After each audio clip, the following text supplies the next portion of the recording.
4, Bidang Perumahan dan Kawasan Permukiman, Bapak Roni Hutahayan. Dan staf khusus Menteri juga lengkap, ada Irjen Polisi Arief Rahman, kemudian ada Ibu Mary Riana, Bapak Herzaki Mahendra Putra, Bapak Agus Jovan Latukonsina, dan Bapak Sigit Raditya. Ini yang hadir juga banyak yang saya kenal, Pak Denon, Pak Agung, Bang AGW, senior saya di SMA. Kadang ketemu di IKN, kadang ketemu di Balikpapan, kadang ketemu di Jakarta. Ada di sana sini. Terima kasih. Iya. Bapak Ibu yang saya cintai dan banggakan, terima kasih. Sehat semuanya ya? Sudah makan siang?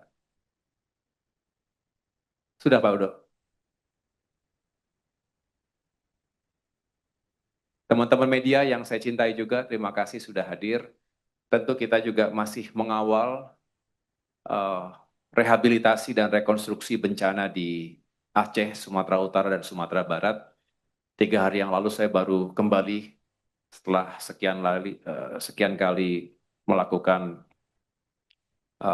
pengecekan lapangan di Aceh Tamiang. Sudah lebih baik tentunya dari kondisi-kondisi awal, tapi terus kita pastikan agar rekonstruksi terutama infrastruktur dasar, jalan, jembatan, dukungan air bersih, belum lagi bicara rumah sakit, sekolah, rumah ibadah, ditambah tentunya perumahan yang hancur di sana-sini. Dan ini menyebar di berbagai daerah yang terdampak. Tapi tentu pemerintah hadir, negara hadir untuk memastikan masyarakat tidak terlalu lama dalam kondisi yang sangat sulit, terutama setelah bisa ditempatkan di rumah-rumah hunian sementara. Mudah-mudahan sebelum bulan suci Ramadan, masyarakat saudara-saudara kita bisa lebih baik kondisi kehidupan sehari-harinya.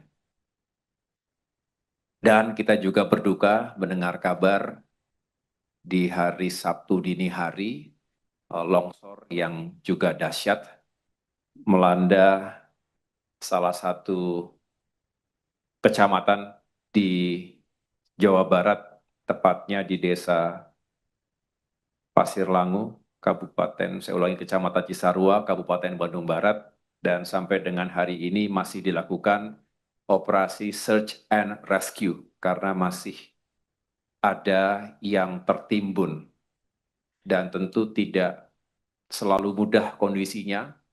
Alat-alat berat sudah dikerahkan, Menteri Pekerjaan Umum sudah langsung saya koordinasikan dan datang di lapangan, tetapi memang karena kondisi tanah yang masih labil, ini alat-alat berat tersebut belum bisa secepat-cepatnya yang kita inginkan untuk bisa segera beroperasi. Dan tentunya kita berharap segera bisa kita pulihkan kondisi tersebut. Ini menunjukkan Bapak Ibu sekalian, memang Indonesia dengan segala karunia yang kita syukuri, kita berada di sebuah geografi yang rentan terhadap bencana alam. Oleh karena itu, karena secara alami kita sudah berada di geografi yang sangat rentan, mari kita berupaya sekuat tenaga agar kita tidak memperburuk situasi.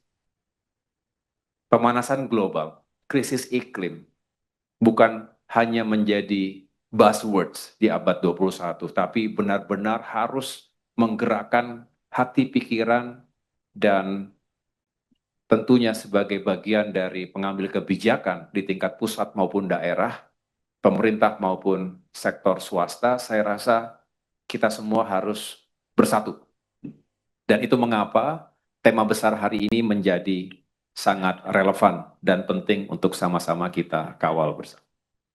Baik, Bapak Ibu sekalian, saya ingin memulai dengan agenda yang bisa dihadirkan pada town hall meeting kali ini. Ini boleh digeser sedikit. Jadi saya rasa kita semua sudah mengikuti komitmen dari pemerintah Indonesia, dari Bapak Presiden Prabowo Subianto terkait dengan net zero emission, tentang bagaimana kita bisa tumbuh ekonominya, artinya kita mengejar prosperity, tetapi secara bersamaan kita juga ingin menghadirkan sustainability, keberlanjutan, lingkungan, bumi kita. Saya rasa ini yang harus kita hadirkan secara berimbang. Mudah-mudahan kita tidak harus terlalu berat memilih prosperity atau sustainability dulu, karena dua-duanya harus kita lakukan secara bersamaan. Yang kedua, anatomi permasalahan tentang dekarbonisasi yang saya ulangi, tentang emisi karbon di Indonesia. Jadi kita akan lihat petanya seperti apa. Sektor mana saja yang memang paling signifikan berkontribusi pada emisi karbon atau gas rumah kaca.